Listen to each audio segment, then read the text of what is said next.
오늘의 뉴스레터에 오신 것을 환영합니다. 아래는 주요 내용입니다. 1. 고대 바이러스의 위험. 2. 우리의 몸속에 남아있는 고대 바이러스의 흔적. 3. 코로나19 극복을 위한 한국의 노력. 안녕하세요. 일반적으로 인류와 특히 일본에 대한 생사 예측. 이런 상황이 계속되면 일본 전역이 둠스데이를 맞이할 가능성이 있다고 한다. 5천만 명의 일본인이 하룻밤 사이에 사라질 수 있습니다. 이유를 알아보자. 오랫동안 남극을 탐험 중이었던 한 연구원은 보다 심도 있는 조사를 위해 최북단까지 이동한 중 왠지 모를 불길한 느낌에 휩싸임과 동시에 이상한 장면을 목격합니다. 자세한 관찰을 위해 가까이 다가가던 중 순간 비명을 지르며 그 자리에 주저앉고 말았습니다. 눈앞에는 하얀 설원이 온통 피로 물들어 있는 섬뜩한 광경이 펼쳐져 있었던 것이죠. 인류의 존망을 가를 위기가 결국 찾아온 것입니다. 극지방을 뒤덮고 있는 빙하라면 보통 하얀색을 떠올릴 것입니다. 하지만 실제 빙하는 환경에 따라 녹색, 검은색, 붉은색 등 다양한 색을 띠고 있죠. 녹색 빙하는 미네랄 함량이 일반 빙산에 비해 약 500배가량 많기 때문에 발생하는 현상으로 육지의 미네랄을 바다로 옮겨주는 나름대로 순기능을 하는 것으로 알려져 있습니다. 검은색 빙하의 경우 산불로 인한 그을음으로 발생하는데 햇빛을 반사시키는 효과를 떨어뜨려 해빙을 가속화시키는 악영향이지만 이는 일시적인 현상일 뿐 큰 문제로까지 이어지지는 않는다고 합니다. 하지만 전문가들은 입을 모아 말합니다. 붉은색 빙하만큼은 절대 발견돼서는 안 된다. 수세기 동안 풀리지 않는 미스테리로 여겨졌던 붉은 빙하는 최근 독일 지질학 연구소에 의해 마침내 그 비밀이 밝혀졌는데요. 놀랍게도 이는 극한의 온도에서 생존할 수 없는 40여 종이 미생물들 때문으로 드러났습니다. 2018년 이후 지구온난화로 인한 극지방 기온의 상승은 미생물들의 폭발적 증식을 초래했고 이를 증명하듯 지난 6월 베르나드스키 연구기지에서도 붉은 빙하가 발견되기도 했죠. 극지연구소 관계자에 따르면 미생물 번식 자체만으로 빙하의 해빙 현상이 촉진되는데 붉은색까지 입혀지면 햇빛 반사율 저하 시너지를 일으켜 광범위한 지역에서 빙하들이 싱크홀처럼 문폭 파이게 것이라 경고했습니다. 과학자들은 절대 이 같은 일이 벌어져서는 안 된다며 공보에 떨었는데 그 이유는 붉은 빙하 자체가 아닌 이후에 벌어질 충격적 예고 때문이었습니다. 바로 빙하 속에 오랜 세월 잠자고 있는 고대 바이러스들이 깨어날 것을 두려워했던 것이죠. 현대의학의 눈부신 발전에도 여전히 인류는 코로나 바이러스처럼 비교적 익숙한 바이러스의 공격에서조차 자유롭지 못함을 증명했습니다. 그런데 만약 미지의 바이러스가 등장한다면 어떻게 될까요?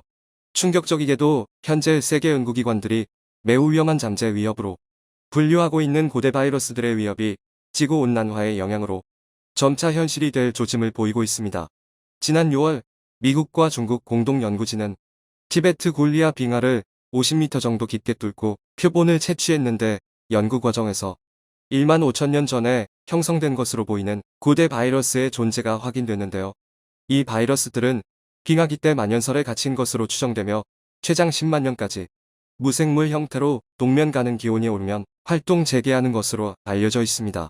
연구진에 따르면 빙상 코어 샘플을 분석하고 미생물학 기법을 이용해 얼음 속 유전 정보를 기록한 결과 33가지 바이러스 유전 정보를 발견하게 됩니다. 그리고 이 중 28개는 지금까지 단 한 번도 보고된 적이 없는 전혀 새로운 형태의 것이었죠. 앞서 2015년 프랑스 국립과학연구센터 연구팀 또한 시베리아 영구동토층에서 3만 년 전 존재했던 바이러스를 발견했는데 몰리바이러스 시베리큼이라 명명된 이 바이러스의 크기는 0.6 마이크로미터로 자이언트 바이러스로 불릴 만큼 거대한 데다가 유전자도 무려 500개에 달했습니다. 에이즈 바이러스가 9개의 유전자를 고유하고 있는 것과 비교하면 엄청나게 많은 숫자인 셈인데요. 무엇보다 우려스러운 점은 영구동토층에 상당한 양이 묻혀있을 것으로 추정되는 이 바이러스는 아주 약간의 입자만으로 전염병을 일으키기에 충분하다는 사실입니다.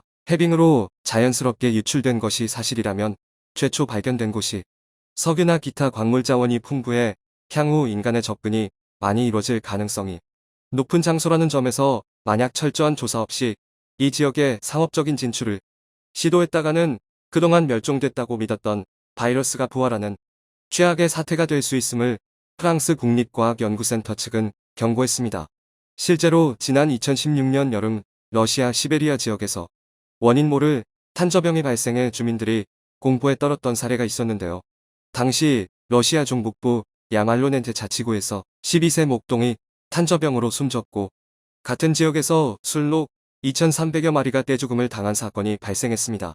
러시아에서 탄저균이 발견된 것은 1941년 이후 75년 만으로 당시 정부 측은 테러나 적국의 의도적인 실험에 따른 것으로 보고 수사에 나서기도 했지만 전문가들은 지구온난화를 원인으로 지목했습니다. 최근 야말로네네츠 지역 발생한 35도를 오르내리는 이상고온 현상을 근거로 영구동 토층이 녹아 동물사체 속에 숨어있던 탄저균이 활동을 시작하면서 병이 퍼졌다는 것이죠. 놀랍게도 있는 사실로 밝혀졌는데 2013년 한국극지연구팀이 남극 빙하 속에서 30만 년 전 박테리아를 추출해 배양했더니 다시 활동을 재개한 사건이 있었고 캔터베리 대학 연구팀 또한 700년 된 캐나다 술록의 배설물에서 고대 바이러스를 소생시켜 이를 통한 전염병 확산이 이론적으로 가능하다는 사실을 입증하기도 했습니다. 최악의 시나리오는 고대 바이러스에 대한 면역력이 없는 현 인류에게 매우 치명적으로 작용할 것이고 팬데믹으로 번지게 될 시 이는 현대 과학으로 해결 불가능한 무서운 재앙이 될 것이라 경고했습니다. 지구온난화로 다수의 빙하가 해빙되고 있다는 현실 그리고 냉동 상태로 수만 년간 생존 가능한 고대 바이러스의 지독한 생명력으로 볼 때 해리나 선박에 붙어 퍼질 가능성 또한 매우 높다는 점. 즉 영화에서 보던 일이 언제든 현실이 될 수도 있다는 것이죠. 지금도 우리의 몸속에 남아있는 고대 바이러스의 흔적. 우리의 뇌는 대부분의 일들을 금방 잊어버립니다. 강렬한 경험 또는 사건의 반복을 통해서만 기억을 오랫동안 보존할 수 있죠. 어떻게 보면 당연한 내용지만 과학자들은 뇌의 기억 메커니즘에 대해서 아직 잘 모릅니다. 어쩌면 우리의 기억 메커니즘은 고대의 바이러스에서 유래되었을지도 모릅니다. 과학자들은 우리의 기억 메커니즘을 설명하기 위해 아크라는 단백질에 주목했습니다. 이 단백질은 대뇌 전두엽 피질과 해마, 그리고 편도체 등 기억과 관련된 영역에서 기억이 형성될 때 뉴런과 시냅스의 활성화에 따라 만들어지는 것으로 알려져 있습니다. 만약 아크 단백질 생산에 문제가 생기게 되면 기억 상실증이나 알츠하이머 병 등이 생길 수 있죠. 아크 단백질은 mRNA와 함께 시냅스 소포라고 하는 세포 소기관 안에 담겨 뉴런 사이에서 전달됩니다. 이러한 메커니즘은 동물의 기억과 아주 깊게 관련되어 있을 것으로 생각되고 있었는데요. 실제로 이 단백질을 만들어낼 수 없게 조작된 실험용 쥐들은 장기 기억 부분에서 문제가 있었습니다. 과학자들은 실험용 쥐와 파리의 아크 단백질에 대해서 정밀 분석을 진행했습니다.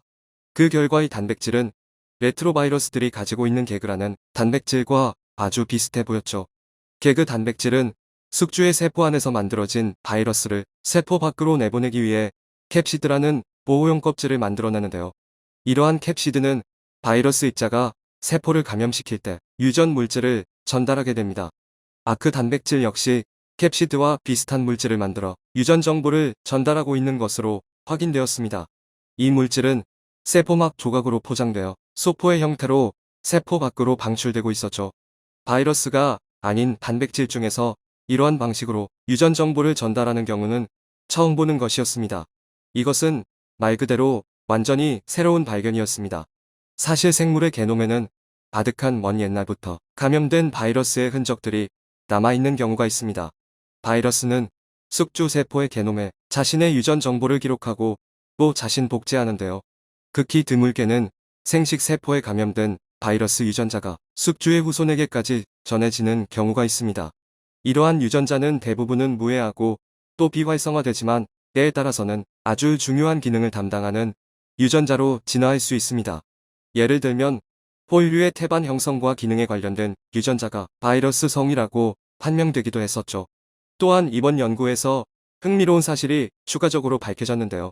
실험용 쥐와 파리가 이 유전자를 획득한 시기와 바이러스가 서로 달랐다는 겁니다. 즉, 바이러스 유전자의 진화는 각각의 생물을 통해 독자적으로 이루어져 왔다는 거죠. 사실 인간의 게놈 안에도 바이러스에서 유래한 것으로 보이는 유전자들이 100개 이상이나 존재합니다.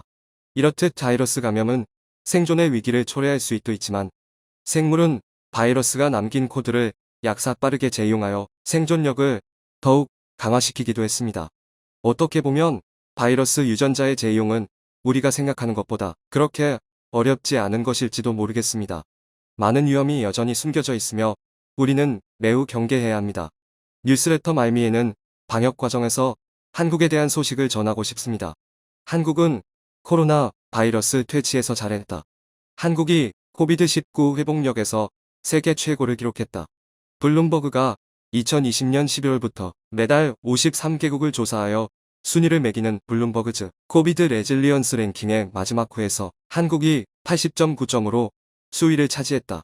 지난 2년 동안 18번 발표된 조사 중에서 한국은 처음으로 1위를 차지했는데 80점이 넘는 3개국 UAE, 아일랜드, 노르웨이의 0.2점부터 0.8점 사이로 근소하게 제치고 대미를 장식했다.